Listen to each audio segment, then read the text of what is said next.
మేము చంద్రబాబు నాయుడు గారికి లోకేష్ గారి దృష్టిలో తీసుకెళ్ళడం, వాళ్ళ ఎలక్షన్ కమిషన్కి ఇవ్వడం, ఇప్పుడు ఏదైతే ఉన్నదో ఈ రోజు నుంచి పెన్షన్స్ కానీ నెక్స్ట్ మంత్ పెన్షన్స్ కానీ వాలంటీర్ వ్యవస్థను ఎక్కడా కూడా ఇన్వాల్వ్ చేయకూడదని చాలా clear guide lines election commission ఇచ్చింది. మేము చంద్రబాబు నాయుడు గారికి లోకేష్ గారి దృష్టిలో తీసుకెళ్ళడం, వాళ్ళ ఎలక్షన్ కమిషన్కి ఇవ్వడం, ఇప్పుడు ఏదైతే ఉన్నదో ఈ రోజు నుంచి పెన్షన్స్ కానీ నెక్స్ట్ మంత్ పెన్షన్స్ కానీ వాలంటీర్ వ్యవస్థను ఎక్కడా కూడా ఇన్వాల్వ్ చేయకూడదని చాలా clear guide lines election commission ఇచ్చింది. మేము చంద్రబాబు నాయుడు గారికి లోకేష్ గారి దృష్టిలో తీసుకెళ్ళడం, వాళ్ళ ఎలక్షన్ కమిషన్కి ఇవ్వడం, ఇప్పుడు ఏదైతే ఉన్నదో ఈ రోజు నుంచి పెన్షన్స్ కానీ నెక్స్ట్ మంత్ పెన్షన్స్ కానీ వాలంటీర్ వ్యవస్థను ఎక్కడా కూడా ఇన్వాల్వ్ చేయకూడదని చాలా clear guide lines election commission ఇచ్చింది. మేము చంద్రబాబు నాయుడు గారికి లోకేష్ గారి దృష్టిలో తీసుకెళ్ళడం, వాళ్ళ ఎలక్షన్ కమిషన్కి ఇవ్వడం, ఇప్పుడు ఏదైతే ఉన్నదో ఈ రోజు నుంచి పెన్షన్స్ కానీ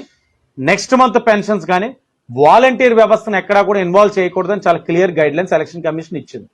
మేము చంద్రబాబు నాయుడు గారికి లోకేష్ గారి దృష్టిలో తీసుకెళ్ళడం, వాళ్ళ ఎలక్షన్ కమిషన్కి ఇవ్వడం, ఇప్పుడు ఏదైతే ఉన్నదో